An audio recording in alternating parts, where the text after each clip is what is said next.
Welcome, everyone. We're in our last week of the wonderful month of Damodar.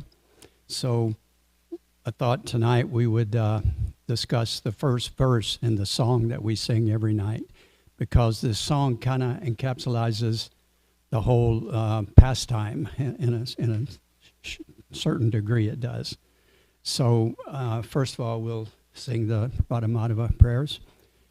And I was thinking to myself, when I first heard about Krishna consciousness, if they had told me that I was going to have to get up and sing in front of a group of people, I probably would have stayed a Christian. I probably wouldn't have. But anyway, here goes. So, Prabhu, can you play the kartals for me?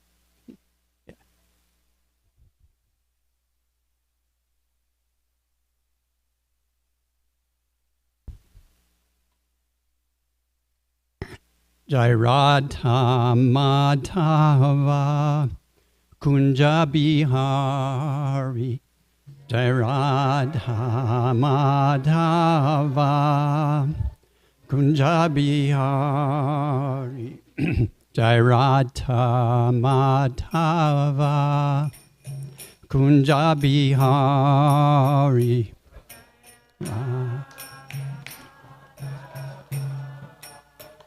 Kunja Bihari,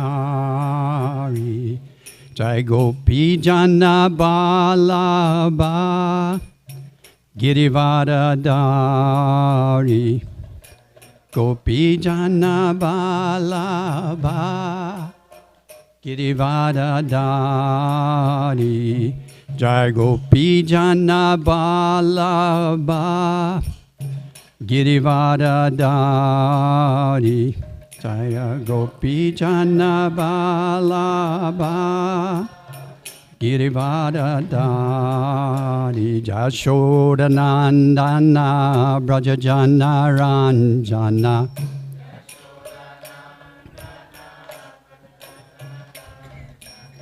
Jashodanandana Brajajana Ranjana,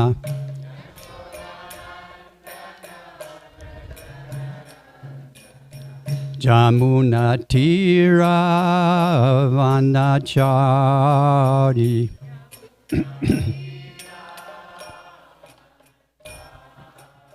Jamuna Tira Vanachari,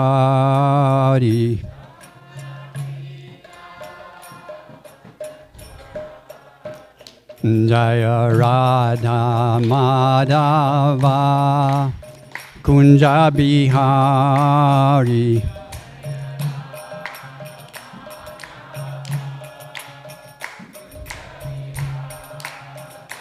Jaya Radha Madhava Kunja Bihari,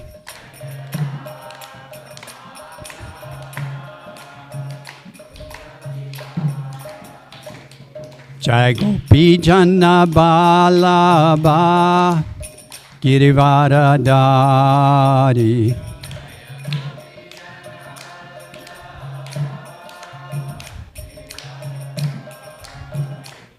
Jai Gopi Jana Balaba Girivadadari,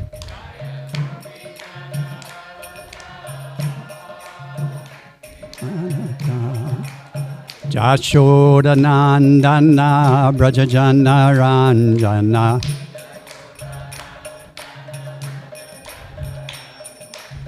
Jashodanandana Brajajana Ranjana,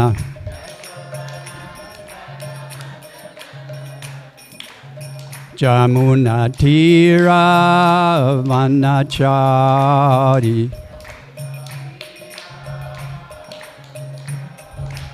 Jamuna Tira Vanachari,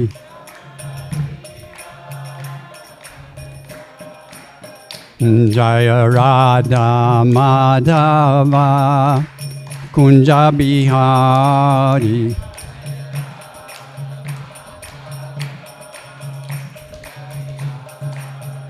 Jaya Radha Madhava Kunja Bihari,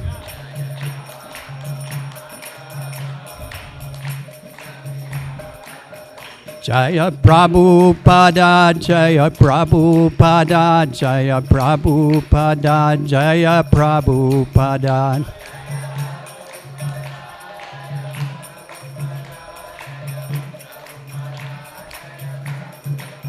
Jaya Guru Deva, Jaya Guru Deva, Jaya Guru Deva, Jaya Guru Deva.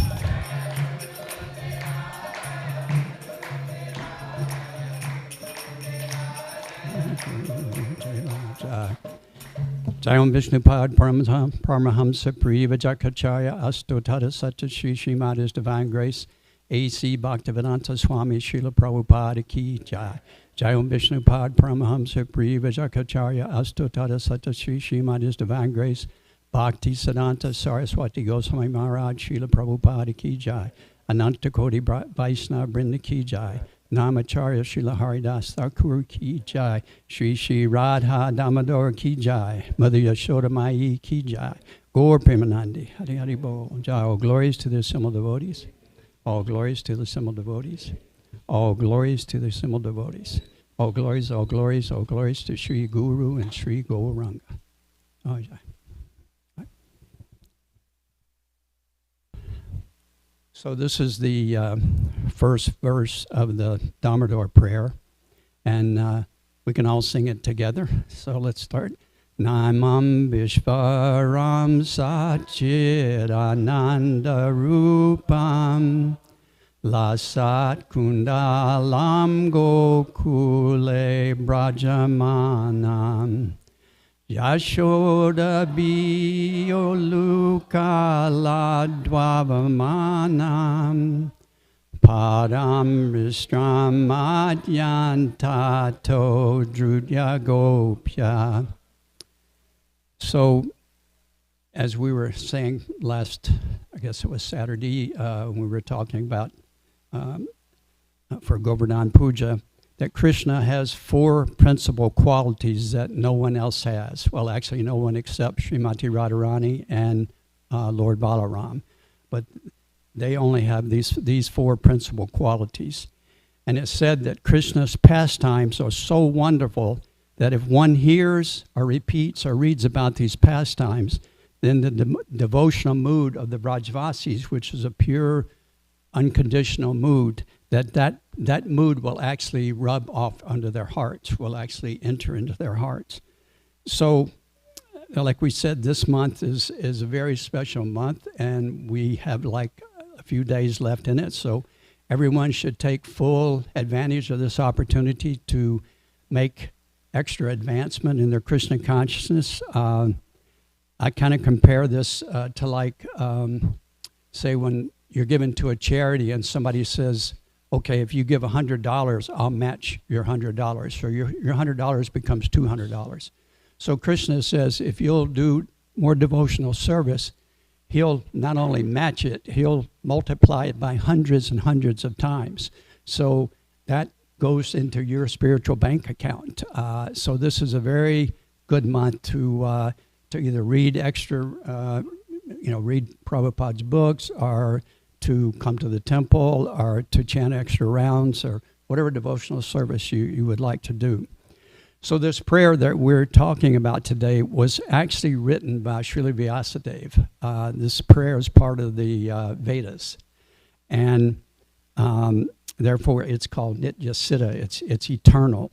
And Satyavrata Muni, he's speaking this prayer to Narada Muni and to Shanaka Rishi.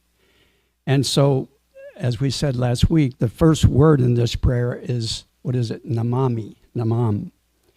And what does it mean? It means I bow down. So, because we know the whole purpose of this month of Damodar is to increase our devotion, like we said. And it says devotion begins from the principle of humility. If you're not humble, it's almost impossible to perform any devotional service to the Lord.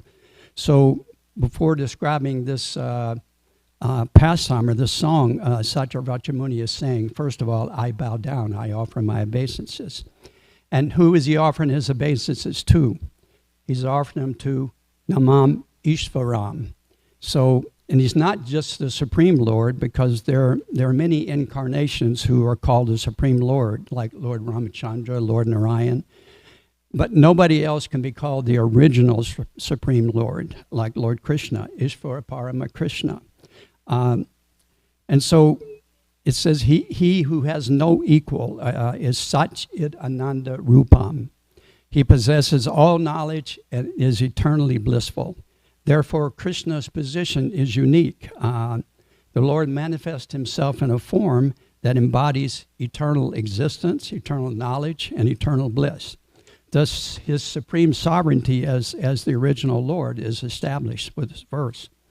So the specific attributes of the Lord, which is called Tattva Visesha, they're first of all addressed here.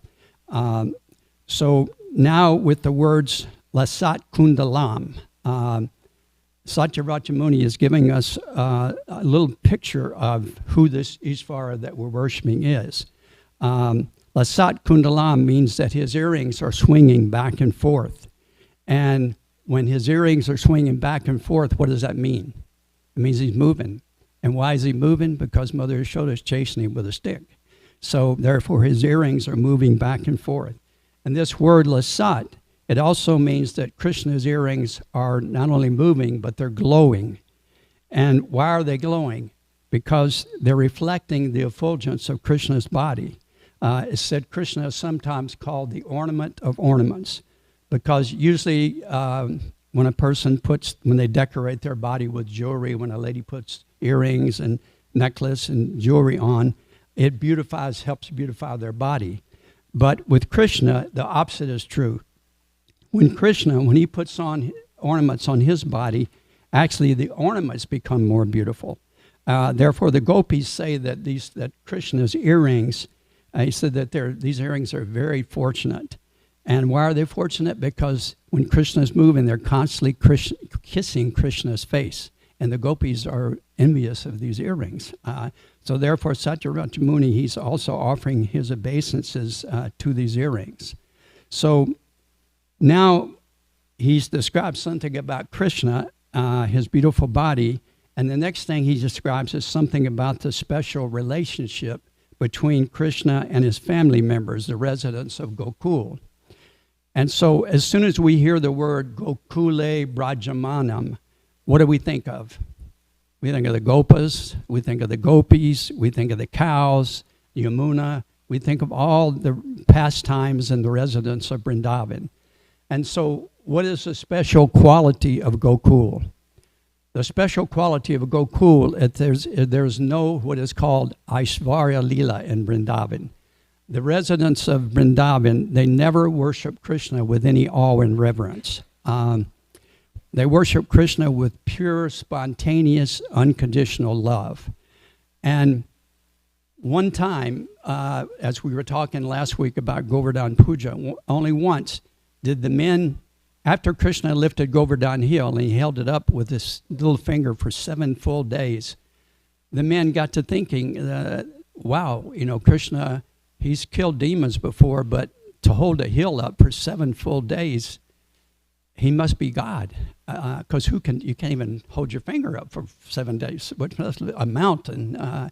So they're thinking he must be God, but if he's God, then how could he be hungry? How could he be thirsty? How could he be a thief stealing butter? And so they're kind of have mixed feelings here. So they approach Nanda Maharaj, and they say we're confused. They present this confusion to Nanda Maharaj, and so Nanda Maharaj, he kind of smiles and he says, well, I'll tell you what Garga Muni told me when Krishna was born.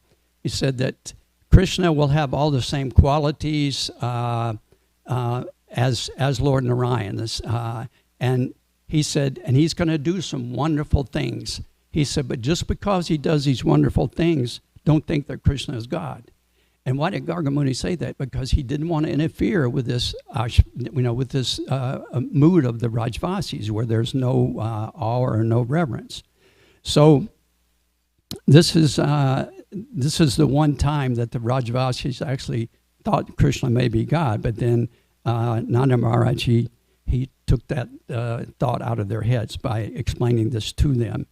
And we see in Krishna's pastimes how sometimes Krishna will be wrestling with the cowherd boys, and what will they'll defeat Krishna. And once they were wrestling with Krishna, or they actually were picking sides, who was going to wrestle who, and so they didn't pick Krishna, and he was the last one to be picked. If you've ever been on it, like picked for a team, and you're the last one, you're thinking, oh, you're thinking, oh, geez, I'm the last one picked. So Krishna says, why aren't you picking me? And they're saying, well, you're a weakling. You don't eat it. Mother Mongol says you don't eat enough, and you're just a weakling. So Krishna, he doesn't like the fact that they're teasing him like this. So what does he do? He all of a sudden takes the form of Lord Varaha. He just expands himself way up into the clouds, and he takes his tusk and he roots up trees, and the boys are just standing there looking at him, and finally he looks around, they offer their obeisances, and he says, okay, I think I've taught him a lesson, I'm not a weakling. So he comes back down as Krishna, and they all run up to him, and Krishna, that was wonderful. Well, it was wonderful, but Krishna, we can still beat you in wrestling. So they never considered Krishna to be God. So the next line, this is, I think, Yashoda Biholukala Dwavamanam. And this describes the pastime that we're going to be talking about a little later on tonight, about Krishna stealing butter and running away in fear from Mother Yashoda. So Dwavamanam, it means he quickly runs away, and he jumps down from the mortar. Ukalat means belly, so he jumps down and he runs away from the mortar. Then Mother Yashoda, she runs very quickly after him. Adyantato Drutya Gopya means that she's trying to catch Krishna. And Param Mistam means caught from behind, which shows that Mother Yashoda caught Krishna, actually caught him, and it shows that the supreme love that Lord Krishna has for his mother by allowing her to be able to catch him. And we should understand that actually Krishna, in all of these pastimes, he's not just pretending that he's afraid, or he's just not pretending he's crying. He's actually crying. He's actually feeling these emotions. And there's nowhere, except in these pastimes that we can see as Krishna's like that, because this is his special ras with the Vrajvasis. And this is his desire also, that he wants to feel this love, these feelings. So in the last line of this verse, it's called Tato Drutya Gopya. And this is also describing how Mother Yashoda was running, trying to catch Krishna. And while she was running, she would have flowers in her hair, and the flowers were falling down at her feet. And I was reading where His Holiness Srila Radhanath Maharaj says that the flowers were thinking that they're weighing Mother Yashoda down, so they were jumping out of her hair, But actually also the demigods were watching this whole pastime, and they were actually showering Mother Yashoda with flowers as she ran after Krishna. And so it says many yogis and big meditators, they try to catch Krishna, but they have no way of catching him. But Mother Yashoda, she could catch Krishna. She was able to catch Krishna. And how was she able to do that? Because of her pure love, because of her, it's called Vatsalya, our parental love that she had for Krishna. So in this prayer that we just sang here, Krishna is showing us that he can only be caught by pure love. That's the only way to actually capture Krishna within your heart. So now we'll tell the pastime, and I hope that I can do it justice. It's such a beautiful pastime, and it's so poetic, and it's so detailed too. And I can't remember half the details, but we'll start and try to see if we can tell the pastime. So Mother Yashoda is laying, it's early in the morning, the sun hasn't come up yet, and Mother Yashoda is laying in bed, and Krishna is laying there beside her. And so the sun kind of peeps through the window, and she wakes up, and she looks over at Krishna, and she says, just look at my beautiful blue lotus. She calls Krishna her blue lotus. And she leans over and gives Krishna a kiss on the cheek, and he doesn't wake up, and then she gets up. And at that time, there was only one maidservant there to help Mother Yashoda get dressed and everything, because it was Diwali, and everybody was getting ready for Diwali. And Nanda Maharaj had taken Rohini and Balaram over to his brother's house. His brother is named Upananda. And so Nanda Maharaj had left taking them, and all the other people were getting ready for Diwali. So Mother Yashoda is getting ready, and once she gets ready, she starts to churn the milk herself.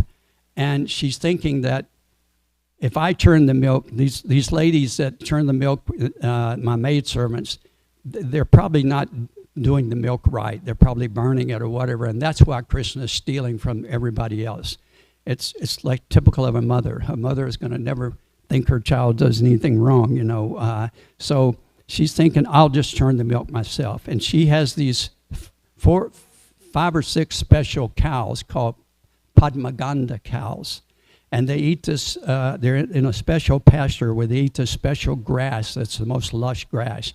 And it said the milk that comes from these cows are just like nectar, like the demigods want to taste this milk that's so delicious. So Mother Yashoda, she's churning the butter, and as she's churning, she starts to sing, and she's singing about the glories of Krishna. And every now and then she would look over at her blue lotus and just think, oh, he's still asleep. And so she started singing these songs, and she became so absorbed in these songs that she forgot where she was. She's still churning the milk, but she's just totally absorbed in the songs about Krishna. And then Krishna wakes up, and he looks over at his mother, and he sees her churning, and he's thinking how beautiful my mother is. Look how hard she's working, and he's just appreciating the love that his mother gives him. And then after a while, his stomach growls, and he remembers, I'm hungry. So he says, Mother, and nothing happens. She keeps churning, and he's thinking, well, she doesn't even hear me. She's so absorbed in her songs. And then he says, Mother, Mother, I'm awake. And she just keeps churning, and Krishna's thinking, what am I going to do? I guess I'm going to have to get out of bed and go over and grab my mother by the sari. So he gets out of bed, and at this time, Krishna's like just a little more than 3 years old. And so he goes up to his mother, and he grabs her sari and pulls, and she's still just completely absorbed in her songs. And then what does Krishna do? He grabs a churning rod, and he stops the rod from churning. And she looks down, and she says, oh, Krishna, you're awake. And he says, not only am I awake, he said, I'm hungry and I'm angry. And she said, well, what are you angry about? Why did you stop my churning? And he said, I'm angry because you're ignoring me and you're churning this milk. And she said, well, the milk is for you. And he says, she said, the butter is for you. And he said, yeah, but that's for later. He said, I'm hungry right now. So he crawls up into her lap, and Mother Yashoda starts to nurse him.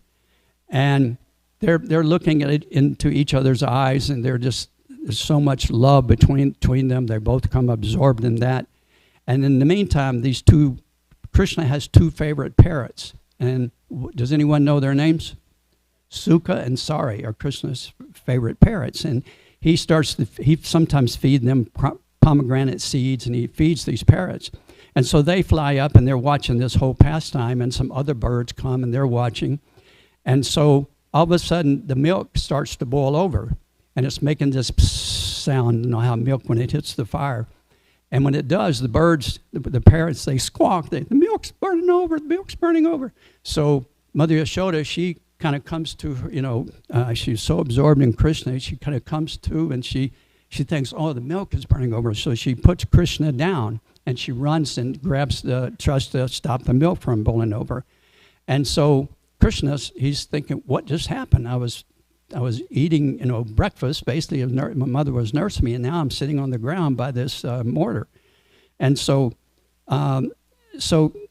Krishna starts to cry, and he's crying, and then the birds are speculating. They start speaking, among themselves whether actually Krishna is actually crying or not.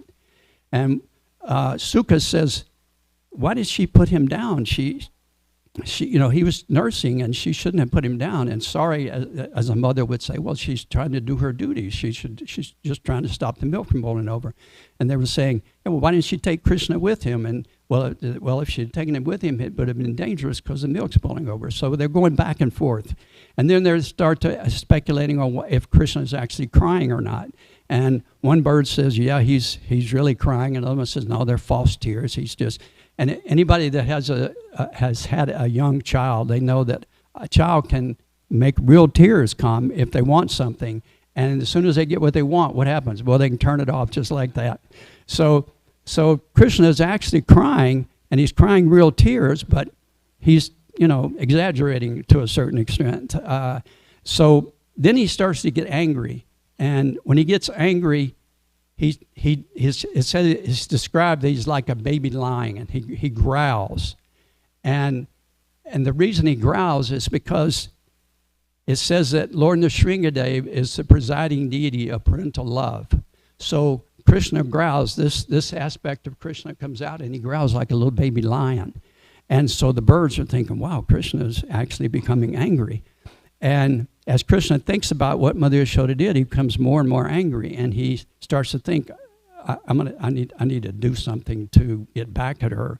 So the day before, he had brought some rocks in, and he looks over and he finds one of these rocks, and it's kind of pointed. It's a small rock, and so he looks as if his mother's watching. She's not watching. So he takes that rock and he hits the mortar, and he looked to see if she was still looking. Nope. Then he whacks it again. And the second time he whacked it, it kind of like split a little bit. And then Krishna reaches over and touches it with his finger, and the thing just parted like this. And because it hadn't been churned yet, all the milk just goes right out on the floor. So Krishna's thinking, wow, I can't even eat this now because it's all on the floor. So he gets up and he starts to wade around in the milk and spread it around with his hands, and just like a naughty kid would do. And then he thinks, oh, well, I know where there's some more butter and yogurt. And he starts to walk over to where Mother Yashoda has in her storage room. And he knows where she kept the key. So he goes over to the Almira, and he opens a drawer, and he pulls the key out. And then he goes over and he unlocks the door to the storeroom. And on the way, he's putting his hands on the wall so that there's, milky hands all over the walls. And he goes in the storeroom, and it's completely dark in there. And then he manifests his effulgence, and the whole room lights up. So then Krishna sees all these pots of butter and yogurt hanging from the ceiling. And so he gets a mortar, and he pushes the mortar over. And remember, he's only 3 years old, but he pushes this mortar over, and he gets on top of the mortar, and he starts to take down like pots of milk and pots of yogurt and butter. And so then he brings them down, and he'll eat a little bit, and then he smashes it on the floor. Then he'd get another one. He would take a little bit out of that and smash it again. And so he just made a mess of the complete storage room. So then he gets to thinking, I got to get out of here because my mother was going to come and she's going to catch me. So he can't go down the hallway because the guards are there. So he thinks, somehow I got to get by my mother. So by his Yogamaya potency, he makes Mother Yashoda turn her back. And so he kind of sneaks out past her. But when he does, he takes a pot of butter with him. And he goes down into the courtyard, and he finds this big mortar. There's a lot of mortars around, and he pulls this mortar up, and it's a real tall one, and he gets on top of it, and he sits down on the mortar, and he calls the monkeys over. And the monkeys start to come over, and these are not, you have to understand, these are not ordinary monkeys. When Krishna was Lord Ramchandra, these monkeys helped him, cross the ocean. They helped him defeat Ravana. So he was rewarding these monkeys, and he's passing, he would take a bite, and then he would throw some out to the monkeys. And so in the meantime, Mother Yashoda, she comes out, and she thought maybe just a few minutes, here again by the Yogamaya potency, she thought only a few minutes had passed, but actually a pretty good while had passed because Krishna had time to do all these things he did. And so she starts to wonder, she comes out and she sees what a mess, and she thinks, who could have made such a mess? And she thinks it couldn't have been my son, my little good son, because while she was in there, cleaning up and everything, she would look out at the mortar to see if Krishna was there. And Krishna had expanded himself so that when she looked out, she would see Krishna sitting there and the mortar still all in one piece. And she would think, he's such a good little boy. He said, my boy is such a good little boy. But the whole time, Krishna was in there making a total mess of the storage room. So anyway, she starts thinking, where's Krishna? And she starts looking for him. And she's looking everywhere for him all over the palace. And she can't find him. And then she starts to look, and she sees these little footprints, little milky footprints going to the storage room. And she follows them, and she says, what a rascal. He took my key, and he opened the storage room. And she also thinks, how intelligent Krishna is. Just I see how intelligent. She's really proud of him, but at the same time, she's mad at him because he made such a mess. So she goes into the storage room, and there all these crows take off. They're all flying around because they came in through the window, and they flying around trying to figure out how to get out, and they get out. And when they do, there's an owl sitting there, and the owl says, and these crows give us birds such a bad name. They're such bad birds. They give us such a bad name. So Mother Yashoda is looking at the mess, and she's thinking, wow, what a mess Krishna made. And she here again, she's angry at him, but she's really proud of her little boy, what he did. And so she starts to look around, and she comes to this lattice window, and she looks out in the courtroom, and there Krishna is sitting up on the top of the mortar. And she sees him feeding the monkeys. And so Krishna starts to think, well, sooner or later, my mother's going to find out what I did. And so he starts to become a little afraid. And then his fear starts to build more and more. And he's thinking, what can I do? So he's thinking, wait a minute, I'm the Lord of all mystic yogis.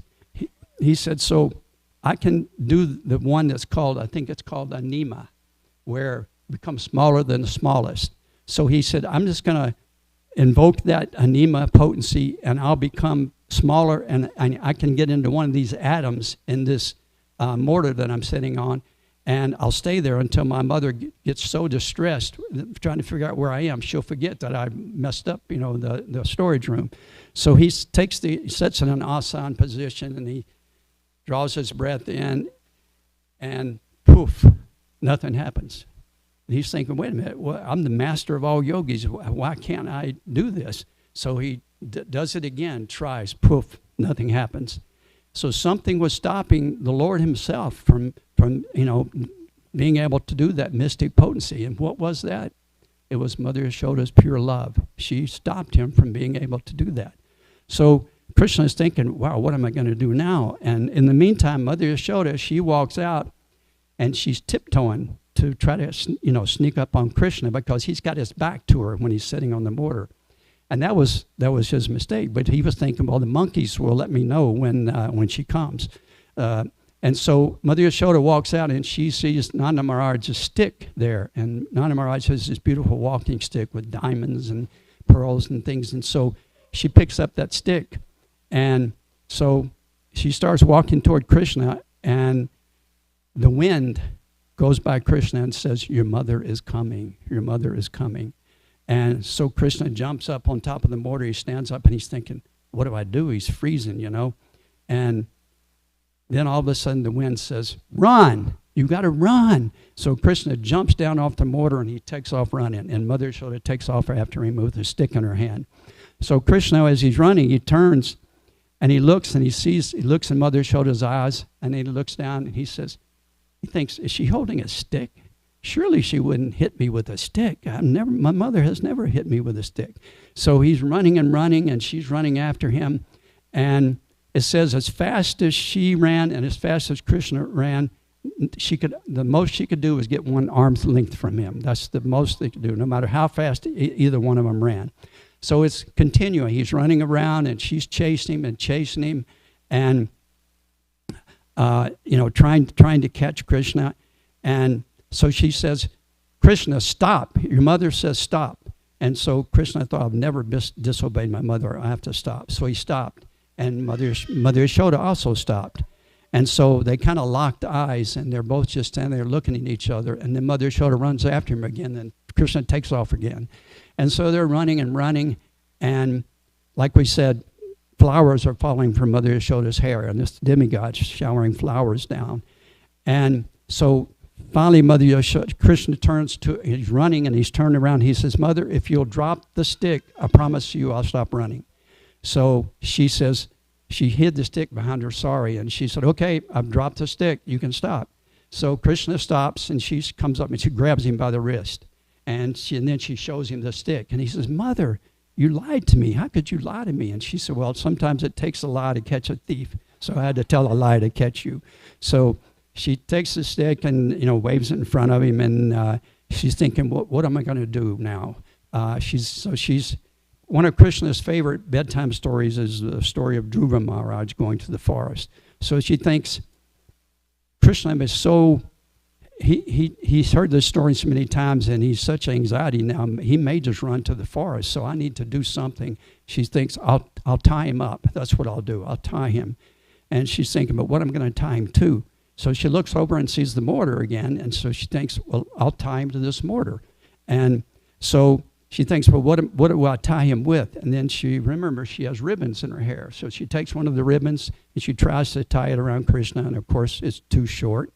And so then she takes another one, and she ties it together, and she's thinking, okay, now where am I going to tie it? I can't do it around his neck, and I can't do it on his little wrist or his feet because he'll slip out of that. And she said, wait a minute, if I tie it around his waist, his big belly and his big head will keep it from slipping off. And Krishna knew her thoughts, and he said, Mother, that's not funny for you to say that, But she said, okay, I'll do around his waist. So she tried, it was too short. So she told the maidservant, she said, go get some ropes from the house. So there's the residents of Vrindavan are cowherd men. So they all carry ropes. Krishna carries a rope also, and they use these ropes to tie the legs, to the back legs of the cow. How many of you ever milked a cow? Anybody? Okay. All right. So, you have to tie those legs to keep the cow still, and otherwise the cow can kick forward, and he'll kick Radhanath Prabhu has told me at the farm, he said the cow kick his, get half full of milk, the cow kicks it over. So anyway, they have these ropes in the house.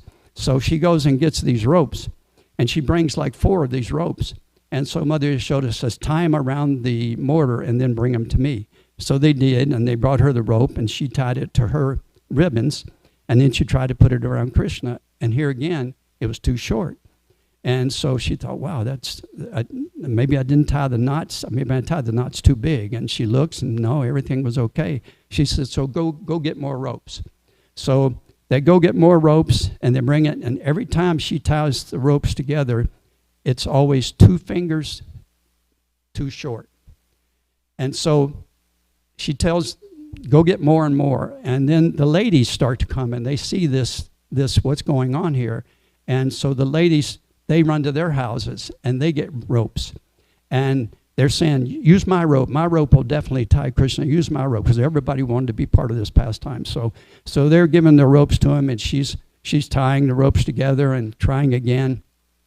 And this went on. And you have to understand that she started this pastime, of trying to tie Krishna in the morning. And here it is almost afternoon, and she's still trying over and over. She was so insistent and so determined, and that she was going to tie Krishna up. And so she keeps going and tying and trying, and then finally Krishna's, it's called his Kripa Shakti, his mercy Shakti. It started to manifest in his heart. And he turns and he looks at his mother, and he looks her in the eye, and for just a few moments, he showed her that he was actually the Supreme Personality of Godhead. And she realized that for just a moment. And so the mothers are telling her, Mataji, you're not going to be able to tie Krishna up. He has no beginning, he has no end. How can you tie somebody like that? You're not going to be able to do it. So she thinks, yes, okay, I'm going to give up. I'm going to stop. And so right when she stops, her hand still, just like when she was doing the churning the butter, her hands are still tying, and they tie the knot, and the knot's tied around Krishna. And as soon as the knot's tied and she realizes it, all the ropes manifest. And it says there was like 1,000 hands long, and I guess maybe that's a feet, I don't know.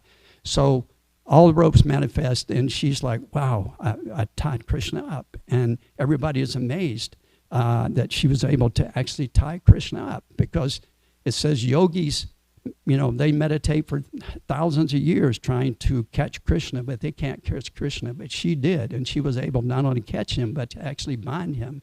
And Krishna, this is what Krishna wanted. He wanted to feel that full love of his devotees, and the way his devotees, would bind him in their hearts. He wanted to feel that.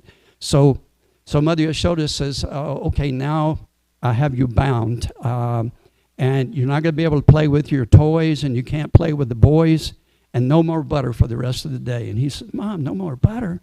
And so she says, okay, I'm going to go now clean up the mess that you made. And so now you started off this morning as a mischievous boy, so let's try to end it as a good boy. Try to be a good boy.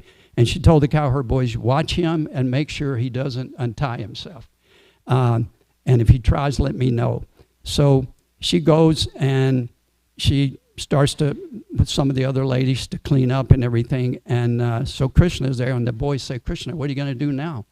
And Krishna, he just says, let me think about it. And he starts to tug at the rope, and he starts to actually pull the mortar.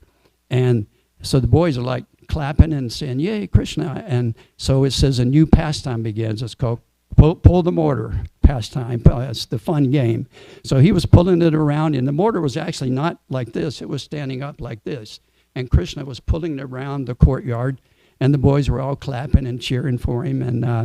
And so then he stops to rest, and the boys, they start to say, tell Krishna, my mother would never tie me up like this just for breaking a few pots. It was very cruel of your mother to do this. And Krishna, he stops him and he says, no. He said, you have to understand, my mother did this with love. These ropes are ropes of love. And she did this because I'm supposed to be a prince. And she's trying to, make me act right. So don't ever say anything bad about my mother again. And so then the boys, they think, well, Krishna, you must be hungry. And Krishna starts to think, yeah, I've missed several meals because the day has gone through. And so they said, well, do you want us to go get you some yogurt? And so he says, yes, go get me yogurt and sweets and whatever you can. So they run and they grab all the sweets and stuff out of the house, and they bring it back, and they're all sitting around the mortar, and they use the mortar as a table, and they're having a feast. And so they're all having a good time. And so Krishna thought, well, this is not so bad being tied to a mortar after all, So then Krishna looks down, and he sees these two really tall trees. They're called Yamala Arjuna trees, which Yamala means twin. And they're named Arjuna because Krishna has a cowherd boyfriend named Arjuna, and then they named the trees after him. And so Krishna remembers the pastime of Narada cursing these trees. And that's kind of a long pastime in itself, so we won't tell that pastime, but it's in the song where, the sons of Kuvera, Manigriva, and Nalu Kuvera were cursed to stand as trees. And so Narada Muni cursed them that they would stand as trees for 20,000 years. And then Krishna would come, and he would actually release them, and they would be able to see Krishna personally, and he would release them. And so Krishna thinks, I have to fulfill this Narada's curse. So he starts to pull the mortar toward the trees. And he goes out of the courtyard, and he's pulling this mortar. And it said, actually, because the mortar and the rope were touching Krishna, that the mortar and the rope actually became alive. They were talking to each other. And the mortar was telling the rope, hey, okay, this is our part in the final pastime, in the last of this pastime. Are you ready? And the mortar says, yeah, I'm ready. Are you ready? And the rope says, yes. And the rope took on, it was ribbons from her hair, but it took on a special strength because it was attached to Krishna. So Krishna pulls the mortar toward these trees, and the mortar turns over sideways, getting ready. And the trees, they're from the same root, and they're beautiful trees. The Rajvasis love these trees because they were like two beautiful giants. And they'd been there so long, and they were huge, had a huge top to them, and gave them shade. And so anyway, there was a gap between the two trees. So Krishna pulls the mortar, and he gets between the two trees. And so the boys are saying, well, wow, you're really in a mess now, Krishna. What are you going to do now? You're stuck between the trees. And Krishna said, just watch, and you'll see my pastime. And so Krishna starts to pull the mortar, and all of a sudden the trees start to crack. And then the trees actually fall. And it said they made such a loud sound that it went all the way up into the demigods. The demigods could hear it all the way up in heaven, heavenly planets. And it was such a loud sound that all the Brajvasis actually lost their hearing, and they all fainted. And so Krishna did this so that these two, Nala Kuvera and Manigriva, they were inside these trees, and they were actually conscious. And they saw Krishna coming toward them, and they knew they were getting ready to be liberated. And so they came out of these trees, these two brothers, and so the boys, they were watching this whole thing, and so they started running toward Krishna, and Krishna, actually Yogamaya froze them. They were like, can you imagine, you're trying to run, and you're like frozen, and you're pushing, and you can't run, because Krishna didn't want them to hear these two demigods, worship him and say, you're God, and that's what they did. They offered prayers to Krishna, and so the boys, they were watching it, but they couldn't hear what was going on. So finally, after they offered their prayers and they circumambulated Krishna, these two devas, Krishna was ready to play. He wanted to play. So he said, okay, it's time for you to leave. And so they didn't really want to leave, but they circumambulated him again, and they went back. He said, go back to your heavenly planets and give up your pride. He said, pride is what caused you to be cursed like this, so give it up.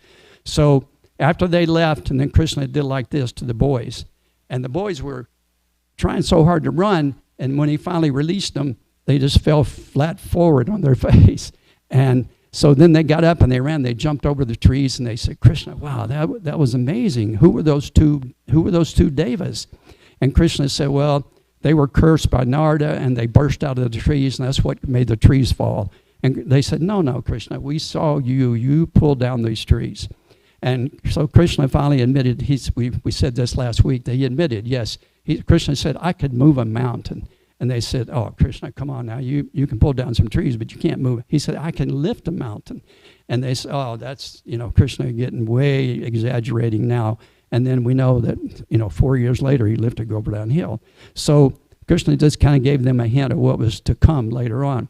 So anyway, so after that, the boys, Krishna said he could see that the Rajvasis were coming because they all recovered from this noise and they're fainting, and they were coming to see what happened.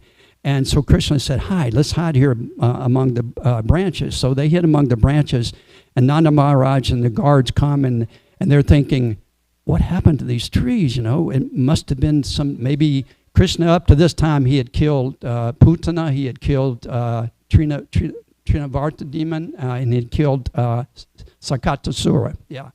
So he killed these, and so they were thinking, well, maybe these are the ghosts of these demons that came and caused these trees. And so they're trying to figure out what happened to the trees, and the guards are walking around, and so they see the mortar, and they're thinking, well, maybe that mortar pulled it down.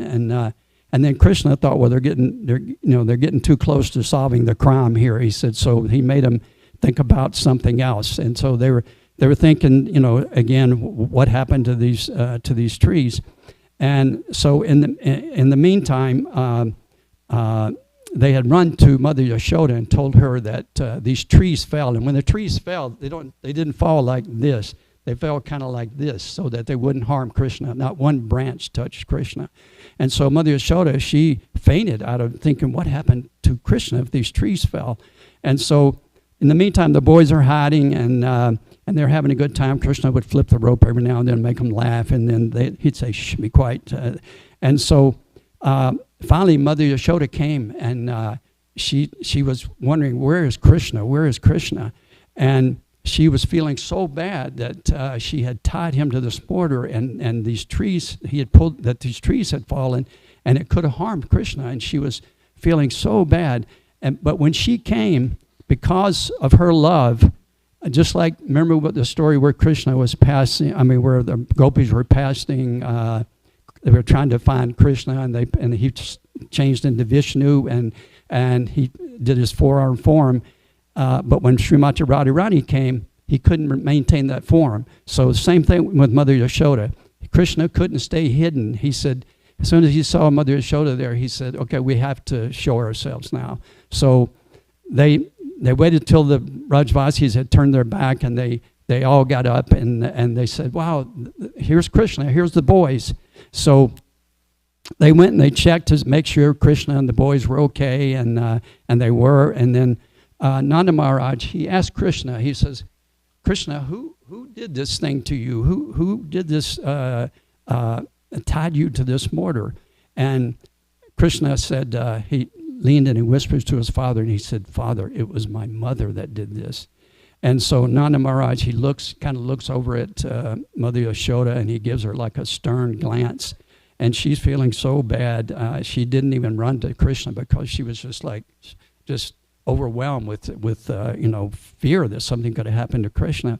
So Nanda Maharaj, he goes to untie Krishna. So let me ask you a question. Why did the cowherd boys not untie Krishna? Does anyone know?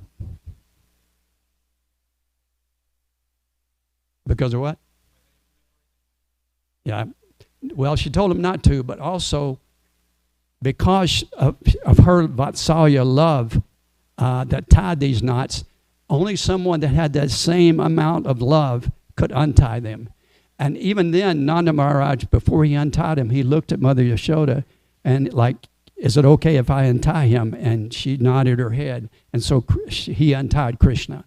And so it says from this point on, from the front to now, it was, this whole pastime is in praising Mother Yashoda and her love for Krishna.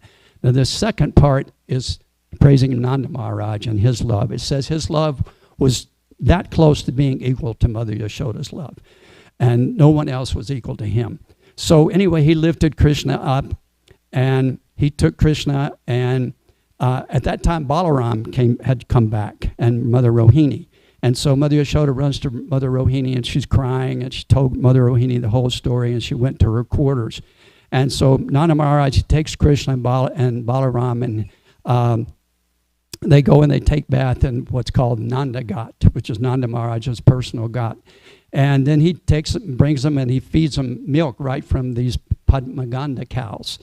And so the boys, Krishna and Balaram are with their father, with Nanda Maharaj, and then it's time for dinner. And so Mother Rohini tells Mother Yashoda, "It's time for Krishna's dinner. You should come and cook." And so she did. She came and she oversaw the cooking, but she went back into her room because she was feeling so bad.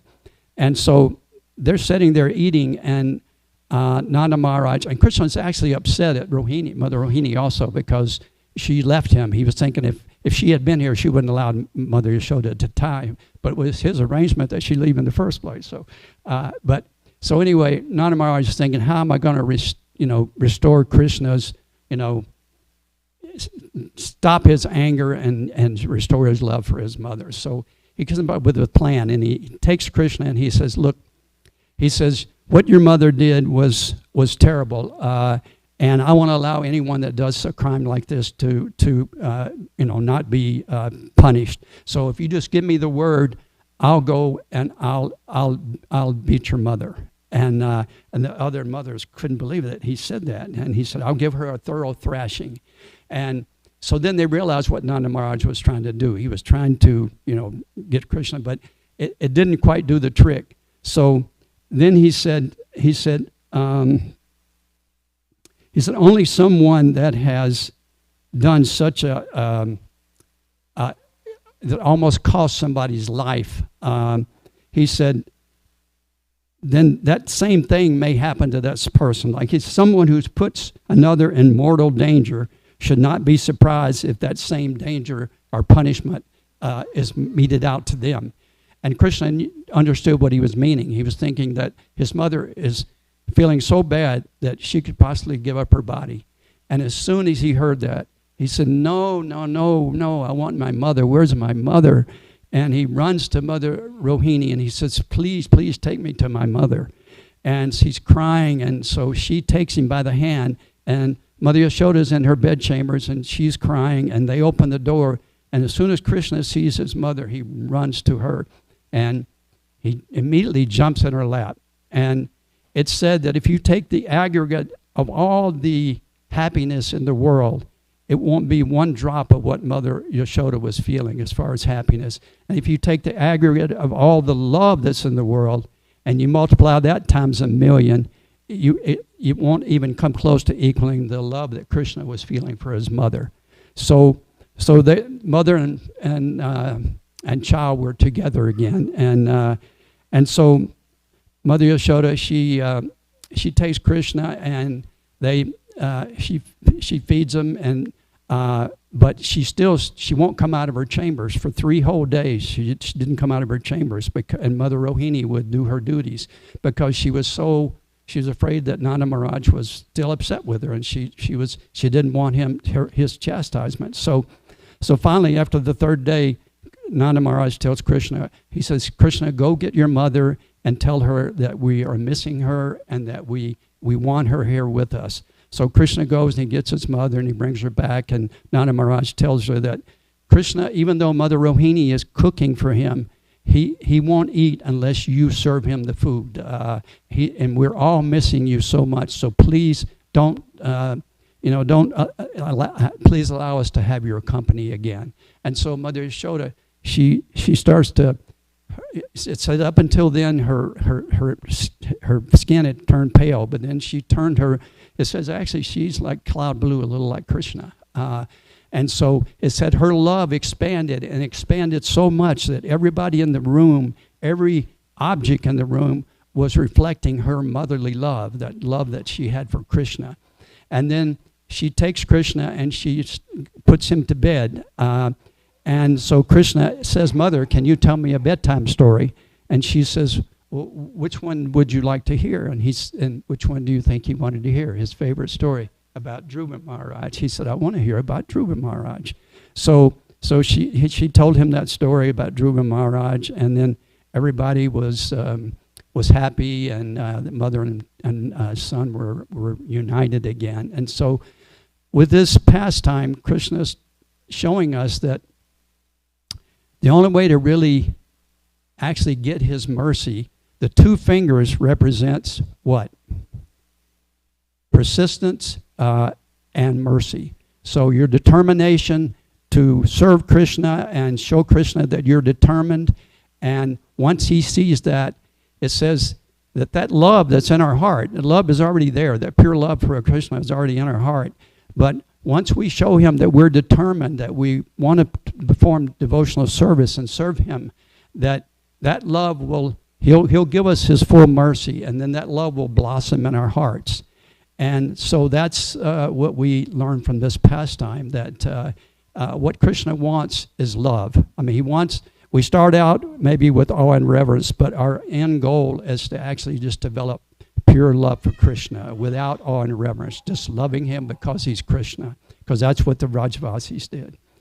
So that's the pastime, and I don't know if anyone, time to end right now anyway. So anyway, thank you so much for being such an attentive audience. I hope that I was able to tell that in a little bit so everybody can remember. Okay, if somebody would like to ask a question, we got time for one. Yes, ma'am. Thank you so much, Prabhuji, for such a nectarine class. So I was just wondering, in what age this Damodar Leela happened? He's like 2 or 3 months older than 3 years old. Oh. Yeah. So he was so intelligent to grab the key and open. Oh yeah, that's what she kept thinking. The whole time this pastime was going on, she was angry with him, but like I said, she was so proud of him. She was just saying, just look how intelligent my little boy is to do these things, you know. And so she was praising him and at the same time, angry with him. So Thank you so much, no, Prabhuji. thank you. Jai. Shri Shri Radha Damodar ki jai. Mother Yashoda Mai ki jai. Gaur Premanandi Hari Hari Bol. Jai.